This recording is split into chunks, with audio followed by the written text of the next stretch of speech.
Hi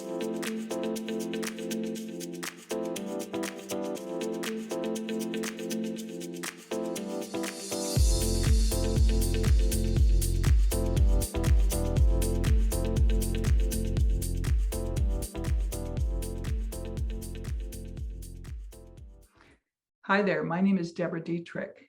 I am co-founder of Muse Beauty and Director of Education.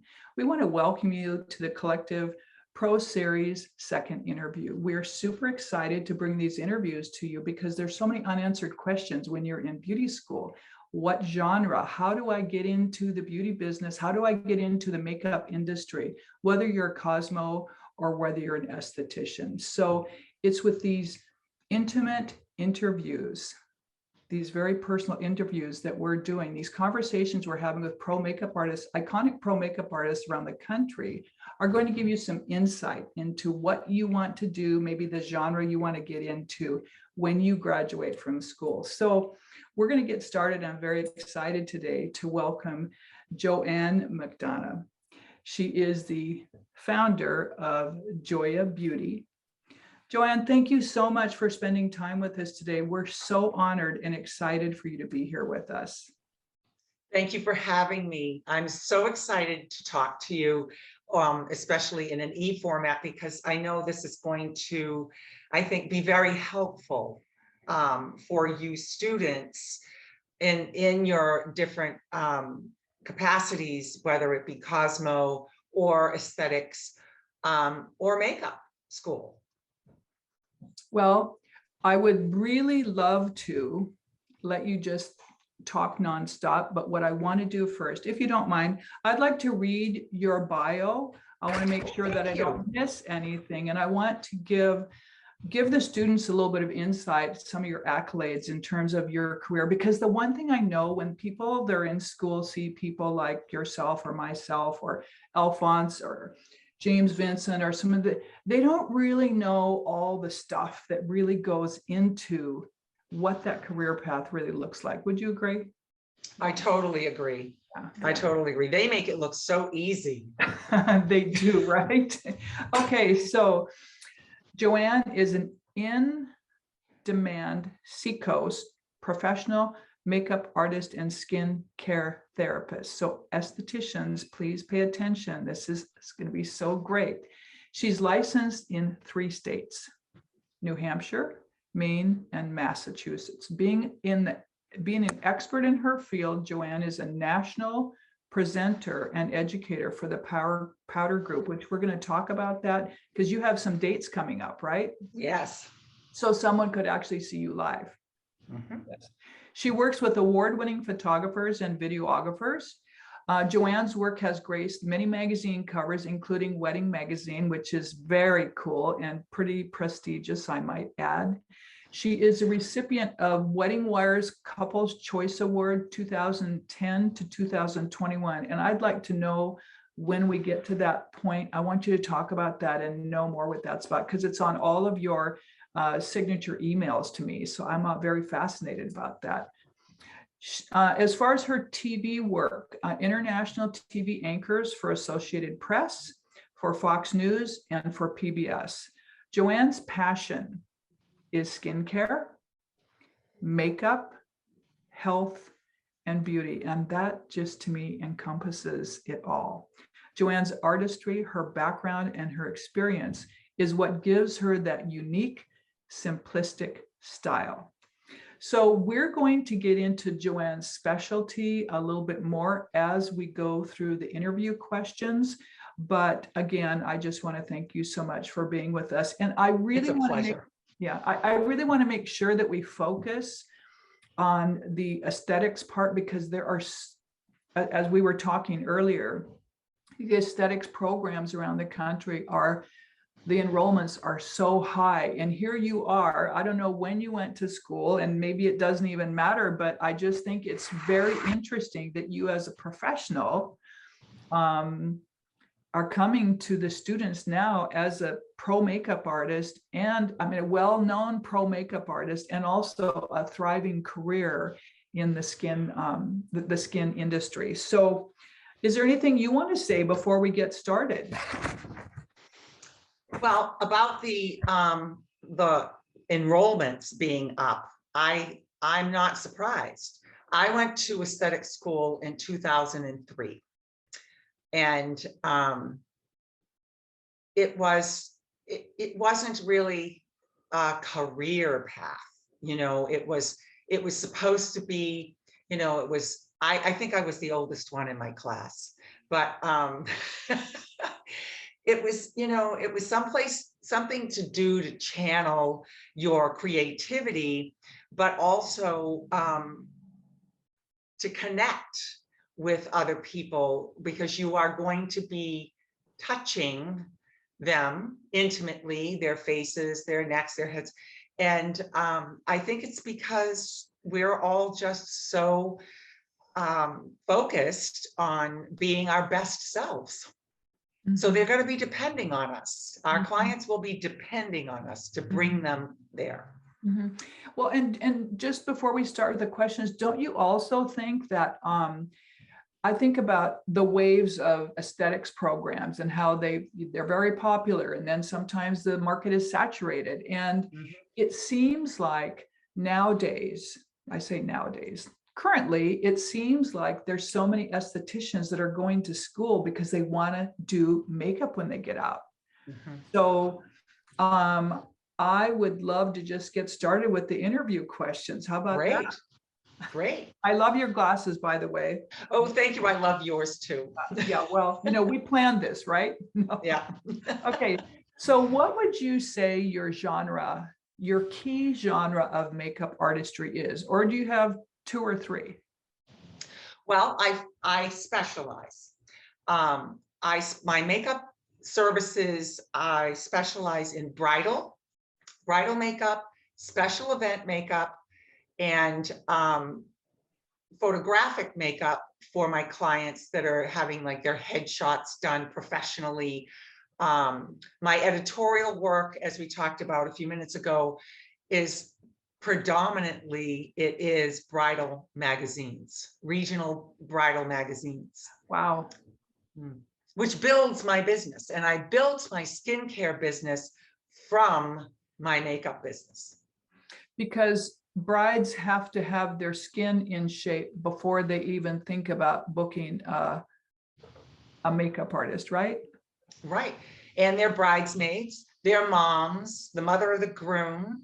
I got them with packages and special programs for my bridal parties. I got them involved in coming into skincare, you know, up to 6 months before the wedding. And then they just keep coming. And isn't it true? I don't do a lot of weddings now, but isn't it true that you can't ever discount? It could be 3 years or 5 years or 6 years later that a bride that you did in a wedding party 6 years ago now is calling you. Isn't that crazy how that works? Absolutely. Absolutely. Because, you know, the wedding and then the honeymoon, and then they buy a house, and then they start to have kids. And then all of a sudden I get these emails and phone calls. I want to feel as pretty as I felt on my wedding day.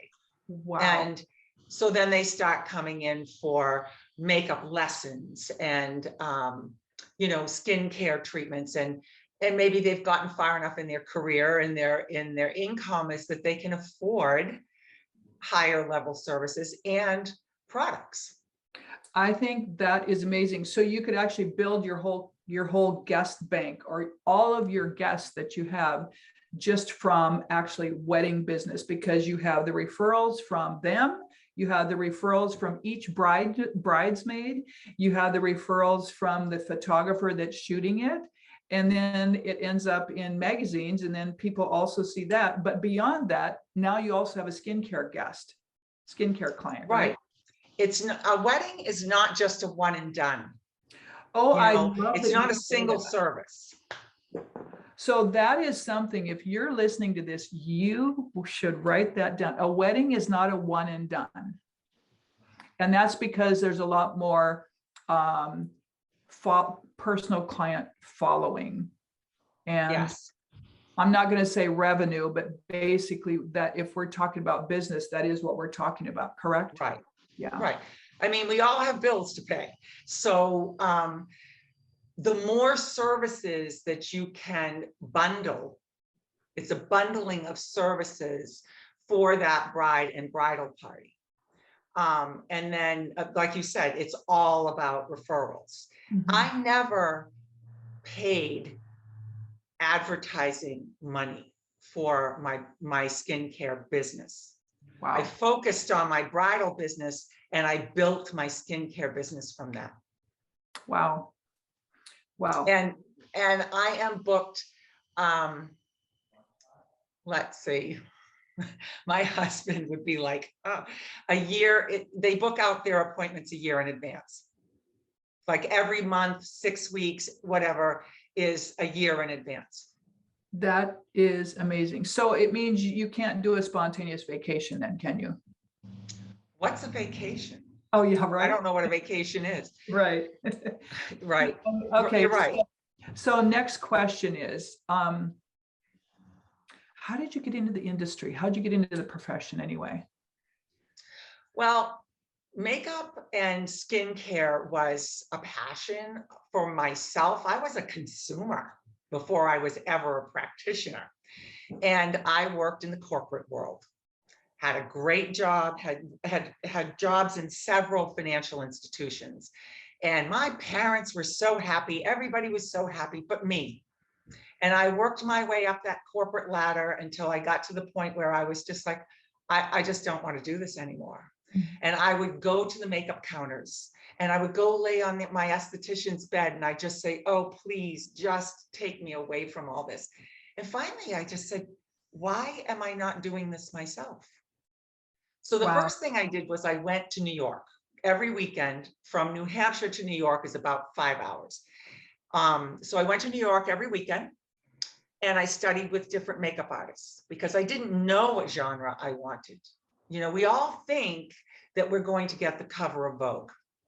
And we all think that we're going to be a celebrity makeup artist. Well, you have to make a living. And in my area, making a living, I wasn't going to be the celebrity makeup artist or the cover of Vogue. So I focused on a bridal business. And I said, oh, I could do my bridal clients on the weekends, and then I can go back to my bank job during the week because it was a good job. But I wasn't happy. So then I went to aesthetic school. I went to Katherine Hines Institute of Aesthetics, which is right outside of Boston. And it was a wonderful experience. It's a wonderful school. And I just focused on, actually, I did it all. I worked during the day. I went to school at night. I did weddings on the weekends. So I'm not going to tell you it was easy, but it was a year of doing it all. And then I quit my job. And was that hard to quit your job? Because I think that is really common now. When people get out of school, they're like, oh, how do I make that switch? Especially people that are doing a night program. It's like, okay, how do I get in somewhere, get my foot in the door to work, but I really need to hang on to that income. Was that a hard thing? It was because you know, you have that sense of security. You know, you're getting a paycheck every week. You know how much that paycheck's going to be. And then when you leave school, you've got to make decisions. Are you ready to go out on your own? I went completely out on my own. I did not go to work for someone else. I was freelance because I wanted to build my business my way. I had an office and I had a boss. I didn't want any more offices and I didn't want any more bosses. Okay, there's another question I want to ask you with regards to that. And I'm going to wait a minute on that, but I have a couple of questions I want to ask you of things that you mentioned. When you said that you went and spent time or assisted other makeup artists, how did you do that? Because I think that is what I recommend and suggest that people do, but how do you do that? Like as a person right now, if some person in beauty school or a student out of beauty school, if they came to you and said, hey, can I assist? Can I shadow? Can I follow you? What kind of person would you say yes to? Someone like yourself, obviously, but what kind of person would you say yes to? Or I would, guess the first question I would ask them is, why? Why would you want to go and assist me at a wedding or shadow me at a wedding? Mhm. We have to understand the why we're doing something. What is it that is you're giving and you're getting back? Mhm. And I'll tell you, it's a very emotional business for me, because I did assist different makeup artists. I went theater and TV and all the various, editorial, and I would carry their kit and I would wash their brushes and I would follow them around. I followed one makeup artist around New York City with a cupcake, the perfect cupcake, Mhm. because it was part of the photo shoot. Well, none of that was speaking to my soul. And you need to understand the why. And bridal, just instantly, I was part of the most important day in someone's life. They depended on me. They would email me because they booked me a year, well, I'm booked out through 2023 right now. So That I is, become part of their life. So they're asking me skincare advice. They're asking me what they should do to get their skin ready for the wedding. They trust you. And by the day the wedding happens, you're like family. that's And amazing. that's what I wanted in my life, Mhm. was relationships. Okay. Do you think, thank you for that, by the way, do you think when, if a student were to contact you, and I'm just making this up, I'm just thinking about, they could be living in, I don't know, North Dakota and say, well, I can't go assist you, but maybe I could assist someone else that's here locally. Do you think that it's important to have them be, have experience before they spend time with you? Do you, I mean, obviously everyone can do their own face these days. We know that. Do you look for someone that, comes totally decked out? Is there a look that you're looking for? Is there an expectation for you in terms of, okay, yeah, you want to know their why? How serious are they? What's their passion? And do they need to look a certain way? In other words, what for you, what would that part look like? Or does it matter? If someone It is, does matter. It okay, does matter. okay. Because especially my bridal clientele is, I'm not going to use the word luxury so much, but they're all very professional people. Mhm. Their bridal parties, their families, they're very professional people, higher income people. So I would be looking for someone who would come. I'm not saying they have to be decked out, but dressed, professionally. I mean, makeup artists, we all wear black, you Right. know. But I do offer, because I was an educator for Catherine Hines pre-COVID, and they would always ask me, can I come with you? Can I shadow you? And I would say yes. And then I would look for the follow-up. I look for, how interested are you and how dependable are you? And the presentation, and the ego needs to be left at the door, Right. you And know, the phone, right, too? The phone too?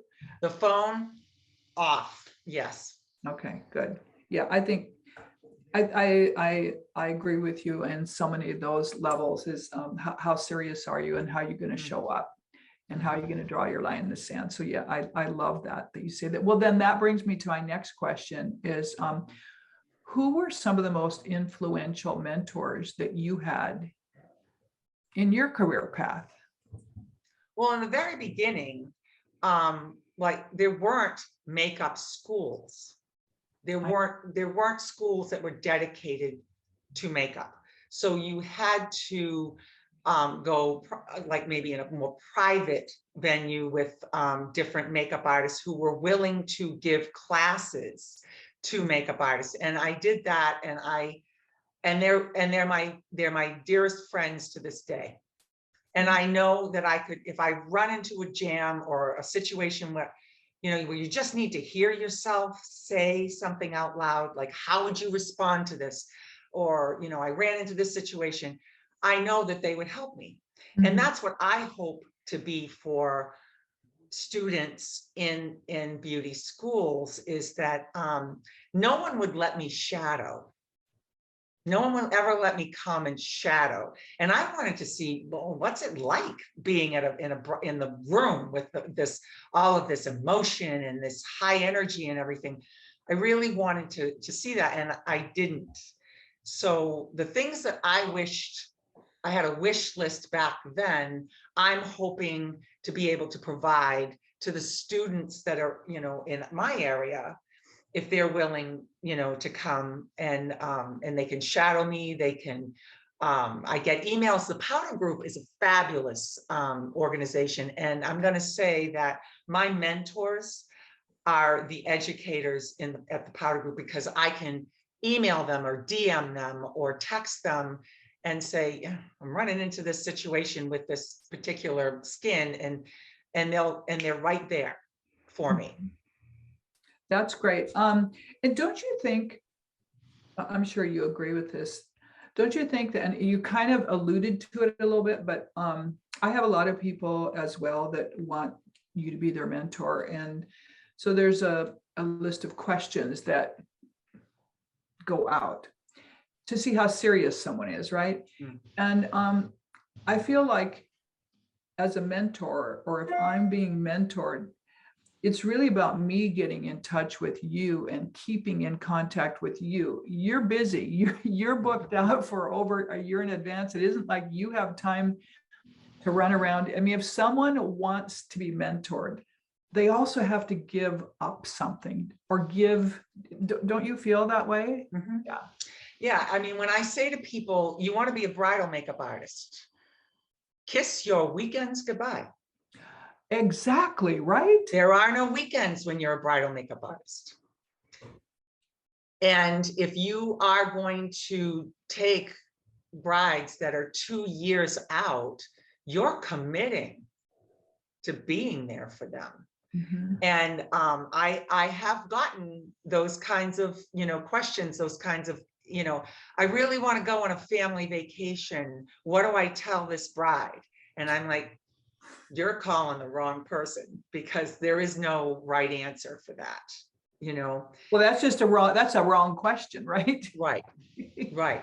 I don't have any way to get you out of that, but yeah, it's something that you've got to be really, you're really committing to that. And our program, I do a education program for the Powder Group called the Business and Beauty of Bridal. And that's really cool. So go right ahead. We want to make sure that we know how people can do that. How can people get into that class? I don't want to interrupt you for what you were going to say, but I just want to make sure that you also because you're doing one of those coming up, aren't you? Like in the fall? Yes, we're doing our first live and in-person since COVID. Oh, wow. In New Orleans in November, on November 8th, 9th, and 10th in New Orleans. And it's actually, this is pretty exciting. It's because the Business and Beauty of Bridal programs we've had all along, the Powder Group has taken me around the country. So I've been, all over the country in beauty schools and in different salons with maybe 15 students or makeup artists who think that they want to be bridal makeup artists. Sometimes by the time that program ends, they decide they do not want to be makeup. They don't want to be bridal makeup artists, because the reality is that your bride is the boss, and you're there to facilitate their vision. So they're not models. They're not someone that, you can just go, well, I'm just going to do what I want to their face, So being in that educator's role, what Michael DeVellis, who asked me if I would do that for the powder group, he said, I want you because you have that business background. And you've got your creative your creative tools that you can bring to the table, but it's the business part of it that is going to get you to that point where you're going to be able to pay your bills and go on vacations at some point, and and live and be passionate still about it. It is a business. Mm-hmm. Bridal is a business. Mm-hmm. The business of doing your passion, Weddings, right? Yeah. It's a project. I look at it that because I used to do a lot of project management, and it is a project. You're taking control of the timeline of that part of the day. You're not going to rely. I don't go and find brides, bride to bride to bride. I marketed myself to wedding planners, to venues, Yep. to photographers, to bridal dress salons, because they're all doing, like the bridal dress salon has 2,000 brides in a season. So I went and presented myself to them, Mm-hmm. and they refer me. And I think that that is really wise. And I also think that you have to have some credibility, and you have to have a body of work behind you in order to do that. So a student would need to, how do you feel about assistants? How do you feel about, do you ever hire assistants? And do you ever hire assistants? What kind of assistants do you hire? And what would be the qualifications that you would look for in an assistant? Well, first and foremost, I only bring people with me if they're licensed. Okay. They have to have graduated from school, and they have to be licensed. Mm-hmm. And that's because of the Board of Cost. You have to know what your state's regulations are. And also you need to carry insurance. And my insurance would only cover if that person that came with me is licensed. So that's important. I'm not saying that people who do not get licenses are not talented, but it's the rules. Those are the rules. Mm-hmm. And so when I bring people with me, before they touch a face, we work together. They do my makeup. Oh, wow. And That's great. because I want to feel their touch, and I want to feel their brushes on my skin and their products. And I want to hear what questions they're asking me. Like, first question you always ask someone before you do their makeup is, do you have any allergies? Mm-hmm. Well, that's because we're estheticians, and we're licensed estheticians, as opposed to, I'm just going to do your face, Mm-hmm. So I want to hear what they've gotten from their education in that respect. And then how they present themselves. You asked me at one point, what was the most important qualities in a makeup artist? And the first, before you even open up your kit, is good listening skills. We need to be good listeners. Mm-hmm. And when you ask that client, that bride, or that attendant, or the mother, what is it that what's their vision? You need to stop talking and then listen to what they have to say. And then you need to be a problem solver. So those have nothing to do with makeup, right? No, Good listening skills and be a problem solver. Mm-hmm. Oh, they'll sit down and they'll start telling you everything that's wrong with their face. I have dark circles, I have wrinkles, I have, you've got to be a problem. They're looking for a magician, and they want a problem solver. Mm-hmm. And you need to be able to adapt and be flexible, because if anything's going to go wrong on a wedding day, it will. And it'll happen in the makeup hair room.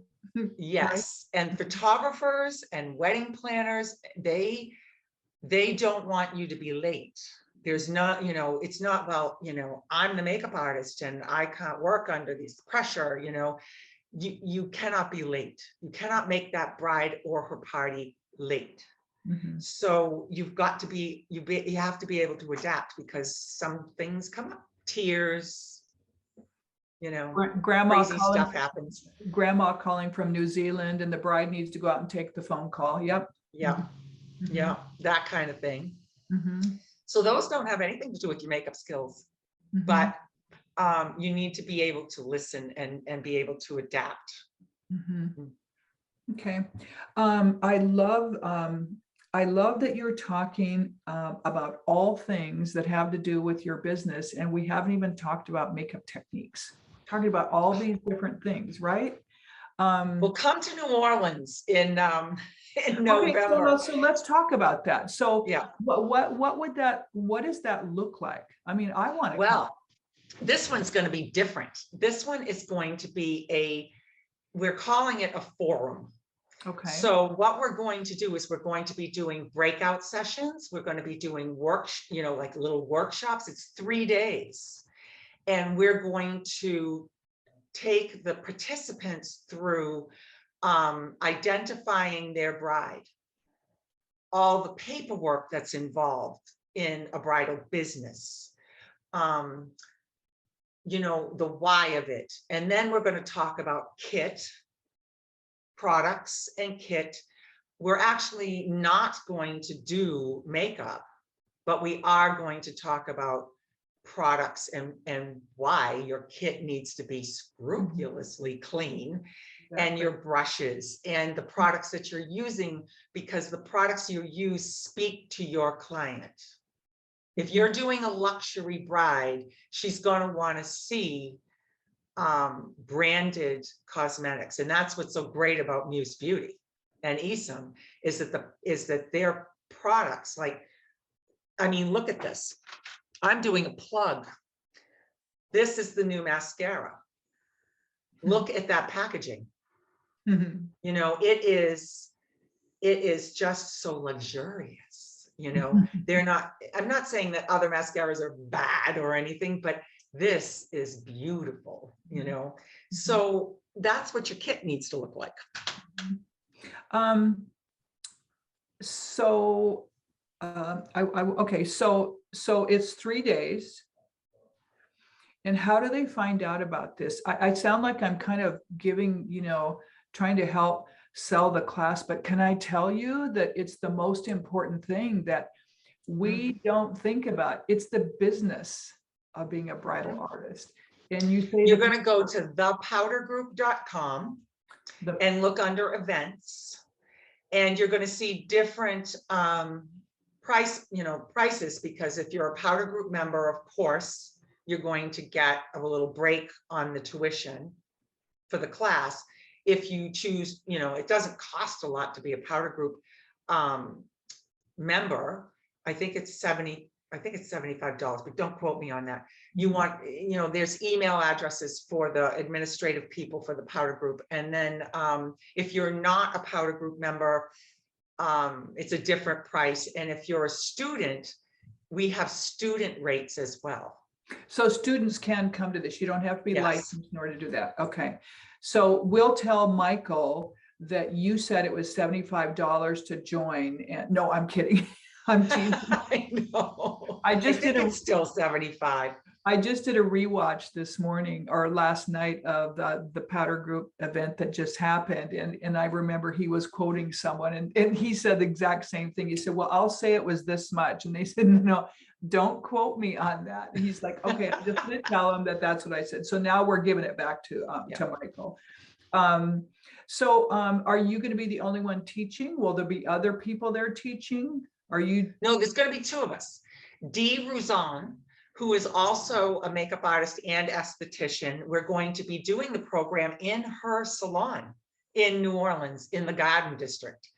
And it's going to be so cool. So So we're going to be very hands-on with the participants. Okay. And I believe I think he's limiting it to 16 people.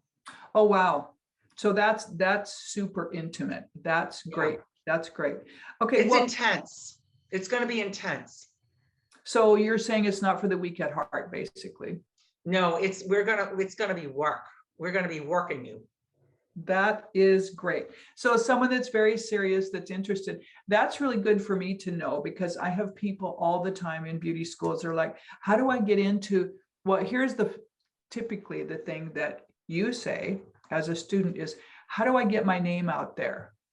So a class like this would be excellent for someone who wants to get into the bridal business, because there's a lot of stuff you have to do in order to get your name out there, besides being able to do makeup. Right? Yes, I always tell the classes, I said, doing the makeup's the easy part. You know, it's the building your reputation and building your brand, so that when someone, you know, like a photographer walk in, I have some branded pieces in my kit. I have a beautiful mirror, and I have I don't know if you can see it, but I have this piece that I wear to every wedding because a dragonfly is my logo. So a photographer will walk in and they'll go, because I change my hair all the time, they're like, oh, I remember that mirror, or I remember that dragonfly necklace. You know, you want to be recognizable from the people who are going to be feeding your business. And then 8 years from now, I'll get a phone call from one of the attendants, and they'll say, it's my turn, my turn. I said, what were you? They'll go, well, I was a junior bridesmaid, you know, and it felt so good. Now I want you for my wedding. When you get people telling you that they're going to change their wedding date because you're not, you know, because, oh my God, I'm not available. And they call you back and say, well, how about Friday of that weekend? And I'm like, did you just change your wedding date because of your makeup? And they're like, yes. You know what that says? That says many things to me about you. And I can tell, and anyone that's listening to this can for sure feel that heartbeat that you have going with your business. They're my kids. They're my kids. Yeah. Well, I also think that there's just some passion, some deep underlying passion there that goes far beyond just doing makeup, which is really cool. Which brings me to my next question. First of all, I'm really enjoying this interview and getting to know you. And I'm gonna sell that makeup class because I think that there's so I hope so. valuable for people. 3 tips that you would give an upcoming artist who wants to have a career like yours. We've kind of talked around it, but what would be the 3 things? Someone that's out of school, and you know, it's daunting it's daunting for students because there's so much Instagram makeup. There's so much, everyone's a makeup artist nowadays, right? And there's so many students that do beautiful makeup on themselves, and yet, you know, in the big world of buying your new car with makeup, with the money that you make from makeup, doing your own makeup on yourself is not necessarily what you look for, right? Right. Well, I'm gonna kind of date myself right now. When I first began, there wasn't, in 2003, there wasn't digital, you know, there wasn't that digital world. So I had to get mock brides, because the first thing a bride's going to ask you is, I need to see pictures of your work. Yeah. The first thing I'm going to ask you is, I need to see pictures of your work. And if you only show me Facebook, that's not a professional presentation. So you can get a landing page on you know, a website landing page, and you just start doing faces for anybody who will sit still for you. And it's not hard to make them look like a bride. They just have to, just have a strapless, something that looks like a strapless gown, get a pretty hairpiece, and do your signature style, the thing that you're going to get hired for. Because, people will ask me, well, I want natural makeup. I want to look like myself, and I don't want to have any I don't want to look like, and you've got to get to that point. What does that mean? And then you have people who say, pile it on. I want to look like Kim Kardashian, so you've got that. You've got to have a range.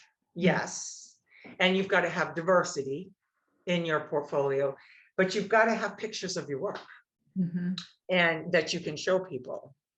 So I had to get mock brides and have those pictures taken by a professional. You can trade. That's the best thing about being an esthetician and a makeup artist, is that you can trade your services. So you can, like, I would go and call photographers and say, if you have, so networking, that's one of the tips. Okay. I get in touch with a photographer and say, if you have creative projects that you want, like you're trying to do test shoots, and I need I work for pictures. I don't want money. I just work for pictures. And so the networking is really important. Offer to do makeup. You've got to get your hands on the people that are going to be referring you, because they won't refer you if they don't know what it feels like to be in your chair. So I would go to the venues and the wedding event managers, the event planners. I would do their makeup for an event. Oh, wow. That is an excellent idea, actually, isn't it? That's great. Yeah, if you can get your hands on you. So it's the networking piece. And then every time somebody refers you to a wedding, you always send a thank you card. You always send thank yous after the wedding. Even though you haven't worked with that photographer before, or that wedding planner before, you always reach out the next day and you always thank them and can't wait to, to work with you again. So networking is key. If you try to build your business going one bride at a time, it's going to be a long build, and it's hard. That's hard, Professional development is the second tip that I have, is that you will, like, joining the powder group, participating, like you just said, you did the rewatch for the brand summit. That brand summit, I look forward to that brand summit twice a year. You get to see all the tips and tricks and techniques. And no matter how long you've been doing makeup, you always learn something. I did my makeup today the way Alphonse did the makeup for the model on his summit. I used all the all the colors and everything. So of course she was like 20, but she was actually closer. She was like 28. Oh, 28. She looked young. So you always learn something from watching someone else do makeup. So professional development is key. And today's professional client, they do professional development themselves in their career, and they expect you to as well. If someone says to you, like, oh, you're an esthetician, what's this ingredient? Or what's this treatment? You need to know what that is. Right, exactly. To build trust. And then the third, of course, tip that I have is practice. Do makeup on anybody that will sit still for you. So I'm writing all three of those things down: networking, professional development, and easy way with that is to join something like the powder group. It's a nice close knit network, isn't it? Yes, and they actually find work for you. Like I always say to my students, all right, I'm booked out 2 years in advance. Oh my, what if something happens to me? What if I got sick? What if I got injured? COVID, who's going to be your backup? Well, that's the powder group. I have a whole network of professionals behind me that I could go on that site on Facebook and say, I need someone, help. I need someone. Or I have a bride that's looking, I'm booked and I have a bride that's in Vermont, you Mhm. know, but I'm already booked. So is there anybody available? We do that with each other, for each Mhm. other. I think that's pretty amazing. Mm, And then the third thing is practice. yes. And do you like to look at pic photos, images that people give you that have been filtered out, like lots of filters? I personally, no. And if you look at my Instagram feed, those are unedited photos. Mhm. Those are all photos because I want my client to see what that person looks like before they're edited, Okay. before the Photoshop and everything. And I also have a few signature things. I always have a selfie with the bride. When I'm all done with the bride, we do a selfie, and those you'll see posted. When they come for their makeup consultation, I always take a picture of them and post it and the products that I use. So you then all of a sudden you become recognizable, you Mhm. know. And when I say to the when they come for their makeup consultation, I say, well, what pictures do you have for me for inspiration? Sometimes they pick the pictures off my website, Oh, or they that's pick the actually picture. a big compliment, isn't it? Yeah. Mhm. And they'll say, well, I want to look like her, you know. So no, I'm not, you know, the obviously edited photos aren't something that I rely on. Yeah, okay, okay. Well, that brings me to another question. I'm actually going to skip one of these questions. What tips can you give to make yourself stand out when marketing yourself in the social media world? And you just answered that. So you actually have brides that actually will look at your posts and bring those in and say, I want to look like this. That's brilliant. So I just want to repeat because you answered that before I even asked it. The second thing you do is your style is you always do a selfie with your bride. You always, this is afterwards. And then you always do a photo or a photo of your bride with the product that you use, and that's what you post. Do you have And to get, I post, I guess one of the things I was going to say about social media is to be authentic. okay, and what does You that know, mean to you? What does that mean? it means, you know, like, especially this generation of client, they can sniff out they have the BS monitor, you know. They can tell when somebody is not being genuine, Okay, you know, like, oh, I'm a celebrity makeup artist, you got it. know, Mhm. Making stuff up. making stuff up, you Mhm, know. mhm. I call, you know, the words that you use have to be, I like quantitative words or qualitative words that, you know, not like fluffy, big, I'm so busy, you know. It's more important for me to say, yeah, I'm booked through 2023. Mhm. Um, when someone says my book is completely full, well, does that mean 10 weddings? Does that mean 50 weddings? What does that mean? And Mhm. maybe that's my corporate brain coming back into play, you know, but I always follow it up with, well, what does that mean? You know, you're not taking any more weddings, you're completely booked. How many is that? Mhm. You Mhm. know, but those are the things you'll learn when you come to our program. So, thank you. So, can I ask you a question? So, what is the biggest month for weddings? Is there such a thing anymore? Well, October is the new June. So by October through February is what we call engagement season. October Or to February. Okay. October to February is engagement season. So by the end of 2021, I have, when I say my book is full, I'm talking about 2 to 3 weddings a weekend, every weekend.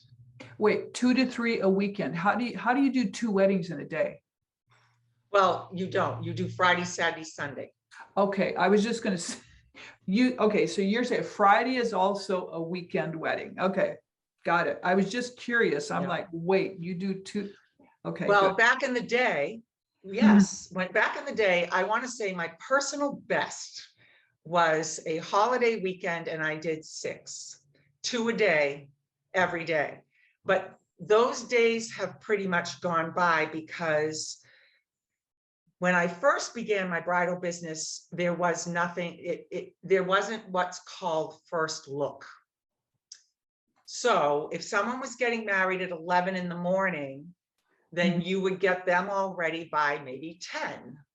And then somebody would get married at 5. Right. So you'd have them ready by 4. Well, now we have first look, where the Right. bride and groom see each other for the first time before the ceremony. So Mhm. you're asked, actually, for a 5 o'clock wedding, you've got to have them ready by 2. Right. And the bridal parties have gotten huge. So my last wedding that I did in February was the bride plus 15. And that's typical. So that's when you need help. And to be able to rely on, I have 3 makeup artists that travel with me. They do not want their own makeup business. They don't want their own bridal makeup business. They want to just come with me, paint pretty faces, and leave. Mhm. They don't want to go through 2 years of hand-holding. Mhm. So I have 3 people who will do that. And I know that they will be there for me no matter what. Mhm. I can depend on them. Mhm. So I give them a deposit and I pay them, and they also work the same way that I do, the same they airbrush, you've got to have people who work in a similar style. Your cadence, Yes. they are appropriate when speaking to the wedding party, etc. Yeah. Yeah. Half hour, a half hour makeup application Mhm. Yes, and exactly. an hour for the bride. Yeah. This is so fascinating. Here's what I wish, and I bet you wish the same thing. I wish that I had this video to listen to when I was starting out. Me too. Right? Me too. This is crazy, great information. Oh my gosh. This interview has turned out to be so much bigger and better in terms of invaluable information for I'll come to students. San Francisco. Pardon? What? I'll come to you and teach a class. Oh my gosh, that would be awesome. We would love that. We would absolutely love that. Okay, so Talk to Michael. okay, I will. I'll put Michael and Alphonse together. Okay, so another thing that I'm jotting down all kinds of little things on my paper here from things that you're saying. You mentioned, so there's 2 things. One is freelance. You started off, you have the personality, the drive, the will, you already had the business background. You already knew pretty much what you wanted to do. Is there a time and a personality type, which I think there is? You just stated you have 3 people that work for you. They have no desire to be that main person that has to do all the cha-cha, all the work, all the business stuff, talking, communicating, etc. How does one know when they get out of school what that means? How do they know? Am I that person, or should I just work for someone? And the reason I say that is I've had the weirdest question I had, I think, was from a student that said, what do you do when you're just not feeling it? And I said, feeling what? When you commit to a job and then you wake up that day and you're just not feeling it. And I'm like, I would not even know how to answer that question. That is not even in my head, nor is it in yours. But I do know, even on movie sets now, there are people that are, seconds or thirds or fourths or where they're hired, and they're like, I got a yoga class I got to go to, so I'm going to cut out of here a little early.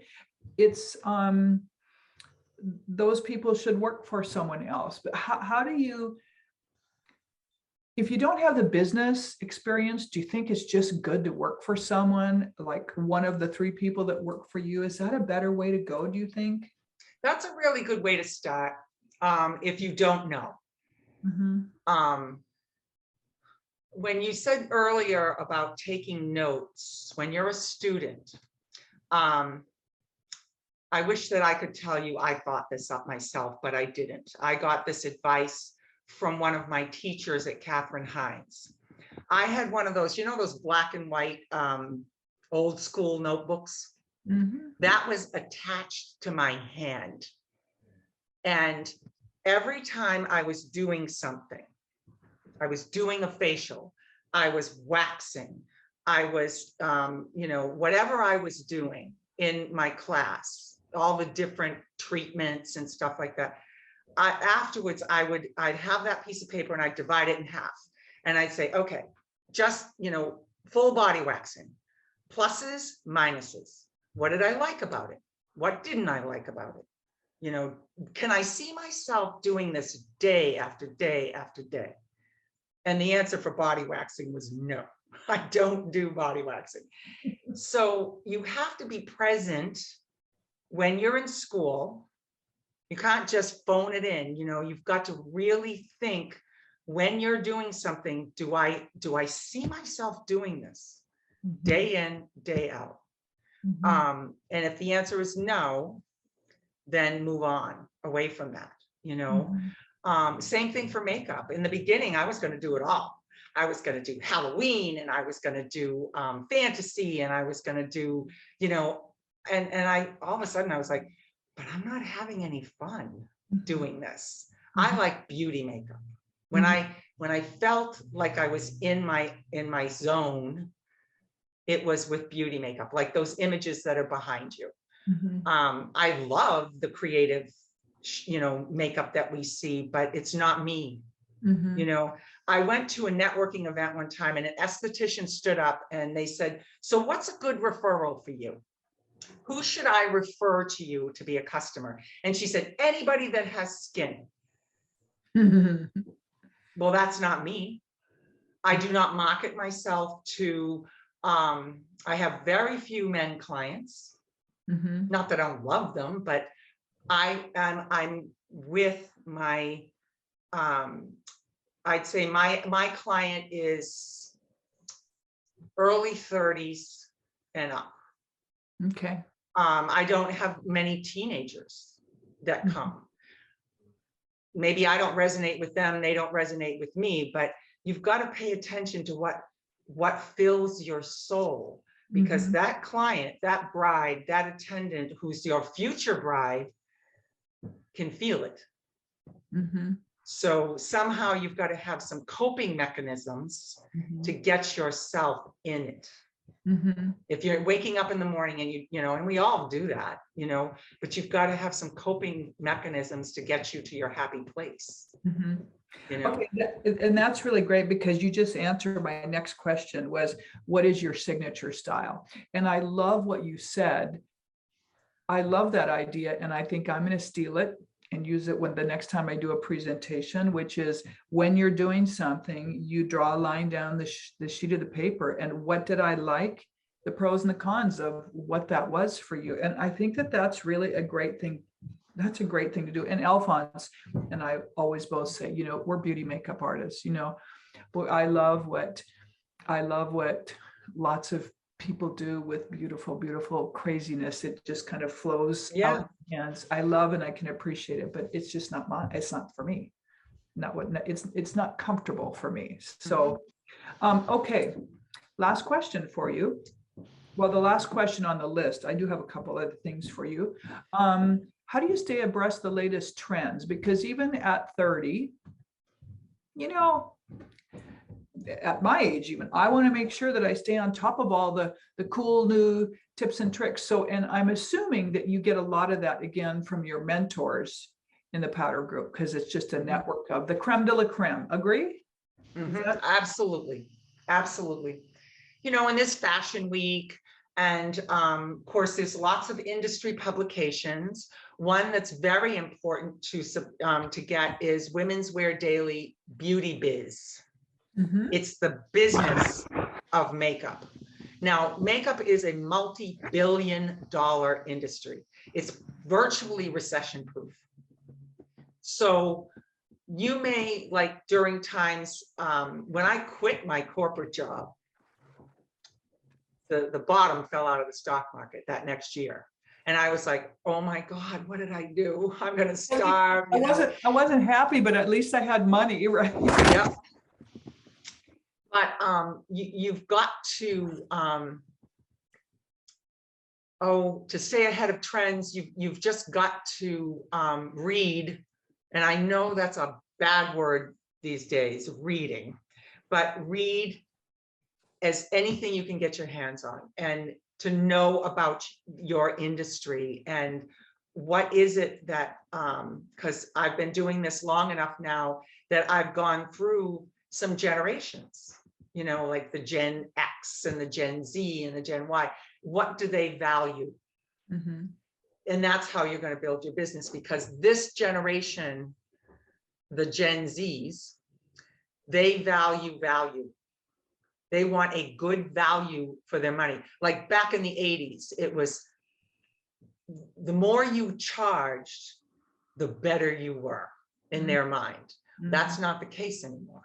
Mm-hmm. So you've got to know what your client is looking for and what they're like. Remember when we went from the makeup in the 80s to the nudes, Right? You know, and then all of a sudden everything was nude. And then primer became a big deal. Yes. Yeah. Mm-hmm.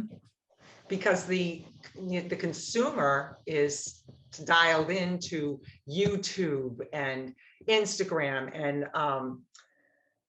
and that's what they want. Mm-hmm. You know, that's what that client wants. Mm-hmm. Mm-hmm. Okay. So you've got to stay. I don't even know. In my first years of going to aesthetic school and studying makeup and everything, I don't think I read a book for fun, like a fiction book, you know, like you lay on the beach and you read a book. It was always some industry publication or some textbook that I was reading. Well, I think that's, you know, it's the price you pay for being successful, you know. Mm-hmm. It's hard work. And I think the thing that's always interesting is it doesn't look like hard work because we have a passion for what we do. Mm-hmm. And I think it's also really, really great to be able to give back. So, and which is what you've done today. And boy, do I sure appreciate you and everything you've said and everything you've done. The last thing I would like to close out with is, can you tell me what is the recipient of Wedding Wire's couples? Wedding Wire is now, it's Wedding Wire and The Knot. If you've heard of it. Yeah. So they've expanded, right? They've expanded. I think The Knot bought Wedding Wire or vice versa. And so I always ask for reviews. Back in the day, before internet reviews, you would ask someone for a testimonial and you would post those testimonials on your website. Well, of course, you only posted good ones, right? You never posted a negative testimonial if you ever got one. Well, now your clients can go online and they can say whatever they want about you. Mm-hmm. And you have nothing to do with it. Mm-hmm. So Wedding Wire, I always ask for a review, and they and Wedding Wire tracks those. So if you go to my Wedding Wire site, or you go to Wedding Wire and you put in My Joy of Beauty, you're going to see all of my reviews.